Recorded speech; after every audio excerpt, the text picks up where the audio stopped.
Hello everyone, welcome to our YouTube channel Educated Cherry।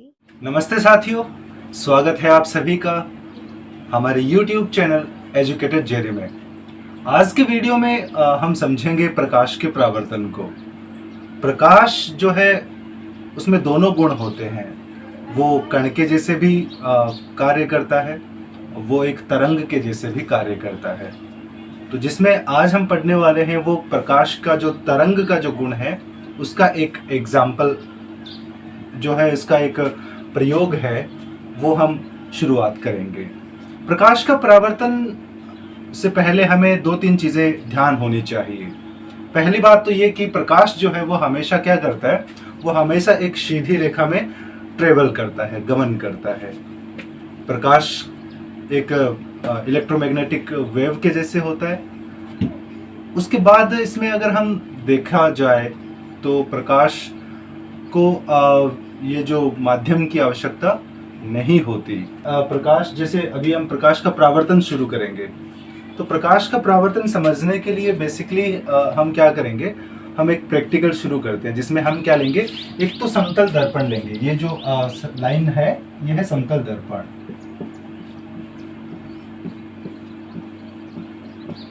आप इसको घर पे भी ट्राई कर सकते हैं और इसमें कोई नुकसान वाली बात नहीं है। समतल दर्पण में क्या है कि हम एक कांच ले लेंगे, मिरर ले लेंगे, उसको हम रख लेंगे एक जगह पे।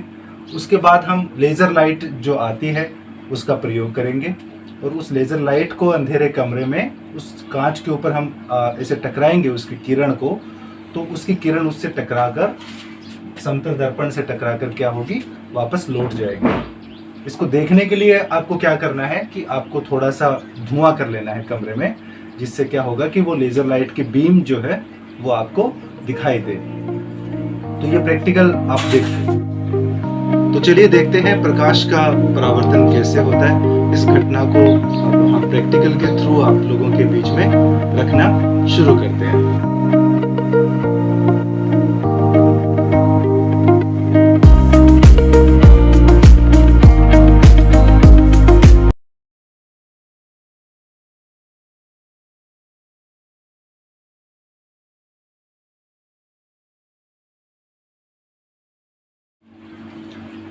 तो इसके बाद आगे हम समझते हैं ये प्रैक्टिकल जो अभी आपने देखा।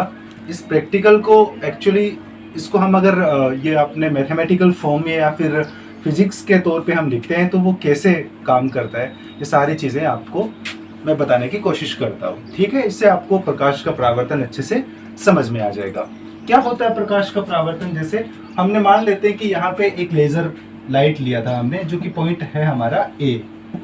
ये क्या है, लेज़र लाइट का सोर्स मान सकते हैं। ठीक है, यहाँ से एक किरण आई, इस किरण को हम क्या बोलते हैं, इस किरण का नाम होगा आपतित किरण। आपतित किरण, ठीक है। और ये किरण क्या करेगी, ये किरण एक कोण बनाएगी इस समतल दर्पण के साथ। जो कोण बनाएगी उस कोण को हम क्या नाम दे रहे हैं, कोण आई दे रहे हैं इसमें।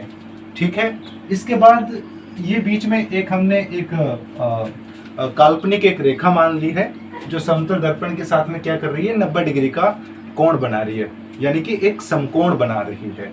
इसको हम क्या नाम देते हैं, इसको नाम देते हैं अभिलंब। इसके बाद एक जो किरण है प्रकाश की, वो इस दर्पण से टकरा के इसे वापस जाएगी।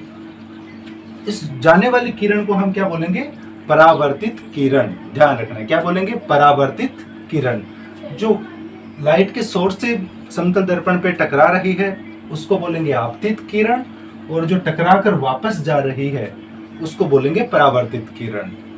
आपतित किरण कौन सा कोण बनाती है, तो आपतित किरण आपतन कोण बनाती है, जबकि परावर्तित किरण कौन सा कोण बनाएगी, तो वो बनाएगी परावर्तन कोण, जिसको हमने आर से रिप्रेजेंट किया है। तो कोण आई और कोण आर, ये दो कोण आपके सामने हैं।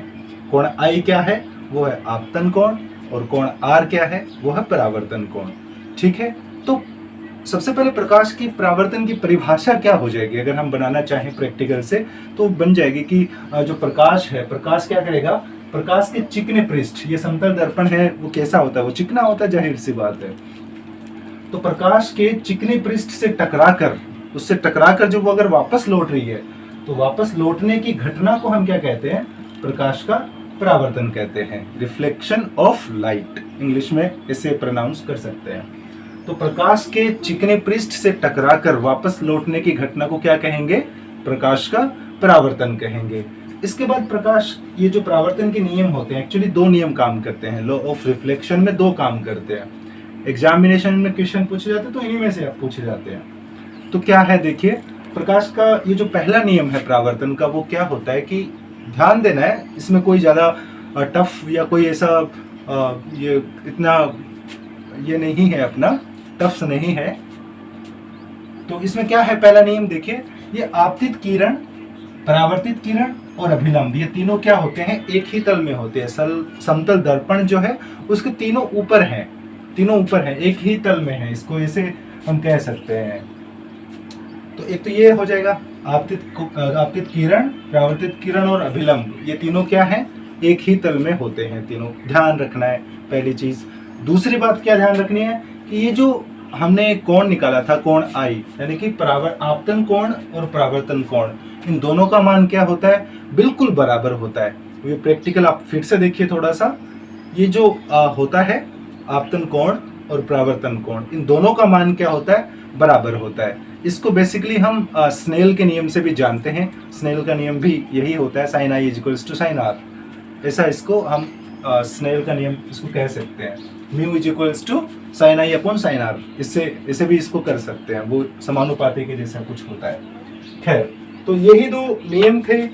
प्रकाश का परावर्तन था, ऐसा कुछ टफ इसमें था नहीं। मैं उम्मीद कर रहा हूं कि आप समझ रहे होंगे। प्रकाश का परावर्तन मैं फिर से रिकॉल कर देता हूं। प्रकाश का परावर्तन क्या होता है?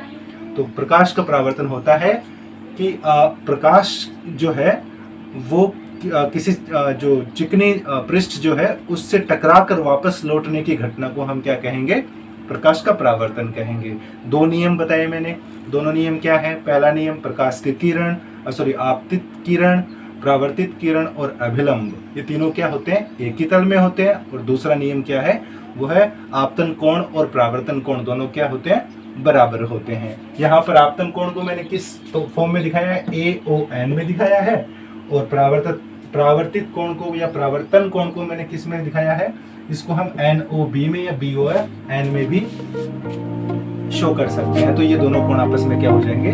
बराबर हो जाएंगे। धन्यवाद। मैं उम्मीद कर रहा हूँ कि आपने इस टॉपिक को बड़े अच्छे से